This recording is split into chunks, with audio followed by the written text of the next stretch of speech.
Hi guys. Today we are going to be starting the first of a series of 3 lessons that ask you to rethink or reconsider the way that we structure essays. The way traditionally in school we are taught to structure essays is very kind of formulaic and gets pretty boring and bland. I mean, it gets the job done, don't get me wrong. All essays, if you're writing an essay, you have to have a thesis, you have to have evidence, you have to elaborate upon how that evidence supports your thesis, you need to conclude in meaningful ways, and on and on and on. All that stuff is important. But the thing is, we're taught a very formulaic way of doing that, and what ends up happening is everybody ends up writing fairly mediocre essays that sound the same. And so you want to be able to break out of that structure to some extent, to still accomplish the things that you need to be able to accomplish, but to do it in a way that's more original to you. So one way to do that is to make sure that you have an original thesis. We talked about that in a previous lesson. But another way to do that is to kind of break the mold in terms of the structure, the traditional structure of the essay. Consider it from the teacher's point of view. You are writing, if you are the person writing, then your audience is primarily the teacher. And if a teacher is reading 90 essays on similar or the same topic, and they all sound pretty much the same, nothing is going to set you apart if you're following this strict formula. You should have original ideas, you have a distinct voice. Why not use those things to your advantage in your writing? So what I'll do here is I'll point out what the old way is, and then I'll suggest a new way of thinking about how you might structure an essay. Before we start, I do just want to point out one thing. I'm going to be using the word argumentative structure because essentially a thesis, it should be an argument. If you're providing a new idea and you are, or an original thesis, and you are proving it, it's essentially an argument. Whether or not we have formally gone over argumentation yet at this point in the year doesn't mean that you're not arguing something or arguing in favor of something. You're arguing in favor of your thesis. So when I use the word argumentative, I mean it in the sense that you're proving your thesis. And I'm going to call this new argumentative structure the classical oration structure. Again, there are 2 others that we'll go over at a future date. But let's start by first looking at how we have traditionally been taught to structure an argument in essay form. So teachers will typically tell us that we need part 1, an introduction with a 3-point thesis. And we've talked about thesis statements in the past, so I'm not going to go over that here. But remember how I talked about writing more complex and more original 3-point thesis statements beyond just the obvious.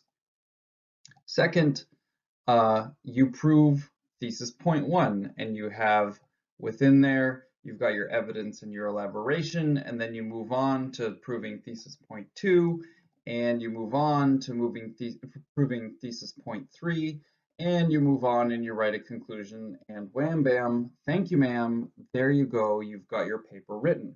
Most people, especially in high school, will write this as a 5-paragraph essay. When you move on to college and you start having slightly more complex or longer or nuanced papers that you need to write, most people will move into turning this into not a 5-paragraph essay, but essentially a 5-part paper where each part is multiple paragraphs, but it still breaks down to this same basic structure. And again, you get this very kind of cookie cutter, I know what I need to do for this part, and I know what I need to do for this part, and I know what's coming, I know what I did, and I know where I'm going, and it's very clean and neat and logical. There are strengths to this model. However, the strengths are often overshadowed by the fact that everybody uses it, and a lot of people use it very poorly. It's like a math formula where they're just plugging and chugging. Um, uh, and it makes them seem lazy a lot of times, or it just makes them not memorable. It makes them boring to read, uh, and it turns off the audience, honestly. The strength is that it's logical, like I said. There is logic to it, but logic doesn't have to follow that kind of strict formula. So I'm going to suggest that even though what I'm about to show you doesn't necessarily look as strictly logical as what you've been taught, the logic still underlies, there is logic underlying the way to structure a classical oration argument. So the first thing that you do in a classical oration argument is that you introduce your topic, which is similar to an introduction. But you have a slightly more complex job to do here. You have to make emotional connections between the audience and your topic. So whatever your topic is, you need to figure out how are you going to talk about your topic in a way that gets them emotionally invested in the topic itself. You're not making an argument at this point. You're just you're just drawing connections, like making the audience connect to the topic. And the second thing that you're doing is establishing your authority as somebody who knows what they're talking about with this topic, right? Somebody who can be trusted to talk authoritatively about the topic. But you're also establishing your personality. You're also saying, this is who I am as a writer. This is who I am as an arguer. This is who I am as a person. You're using your voice. The only way to make an emotional connection with your audience is to be a person as you're talking about your topic. And that's your job in part one. Just get the audience on your side, essentially. Part two is then to narrate the background of your topic. Narrate means story, right? You're not just laying out the facts the way that you would in an introduction in that previous structure. You're telling the story of your topic. And what stories do is that they continue to kind of strengthen that emotional bond between you and your audience and the topic. So you're kind of, all of that essential information that we need to know before we go forward with talking about your argument. You're filling us in. You're kind of making us feel kind of the flow of the whole topic. You can take some time with this. It doesn't have to be, it doesn't have to be long, but the more that you're creating that emotional bond, the more you're kind of softening up your audience to be, let's just say, susceptible, I guess, to whatever it is that's going to come next, especially if what you're going to argue is going to be maybe controversial. Step three is then the big part. This is the main part of your paper, where you confirm your beliefs on the topic. So this is where you start entering the field of your thesis. But I want you to notice that the word thesis has not appeared yet in this structure, right?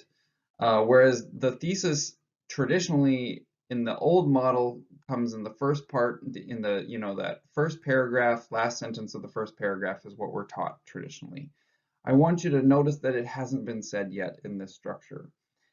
You are, however, confirming your beliefs on the topic. This is where you start bringing in evidence to confirm or support whatever it is that you're proving. So you're proving what you think, and you still have a thesis. Don't worry, it's coming. But you're talking about the points of your thesis without having really revealed it yet. It's more of a, notice that it says narrate your thought processes, right? You're taking us through your journey of how you have come to your conclusion. We don't know what your conclusion is because we haven't seen your thesis. So this part becomes more of a story. It becomes more of a, here's how I got to this point in my writing. There is the possibility that you could write this in first person or at least have parts of this in first person, since there's, there's this more personalized nature to this structure. Fourth, you would then refute the counter arguments, whatever counter arguments you need to refute those. You can refute them with, obviously you need to have evidence for that. You should always have a refutation. It just depends on how big does it need to be. But you do need to work in there some way of refuting what people may say. But again, you want to be charitable to your audience, right? Like, you don't want to turn them off with those refutations. The final thing that you do is you conclude by clarifying your thesis and reiterating your emotional and authoritative stances. So you come back to the beginning, but in this case, your thesis is only clarified there at the end. Once we've gone on this journey with you, that's where your thesis belongs, somewhere in that last section of your paper. And what ends up happening is this kind of story-like structure, right? Like this, your paper becomes more of a narration, of a journey, right, to the thesis. By the time we get to the thesis, we say, "Oh, I see how we got there. That makes sense," because you've taken us on this kind of voyage of hopefully discovery, right? We've discovered how to think about your topic. So Spock would say, there is logic here, right? It's logical to remember that human minds are swayed by storytelling and journeys of discovery. If we feel like we've been taken on that journey, then, we feel like we have come to the conclusion on our own, especially if it's an emotional type journey, one that we can connect with you as a reader on. So again, this is something that looks on the surface probably fairly simple, because you've got, what I've done is broken it down into another formula. But accomplishing it is a little bit difficult.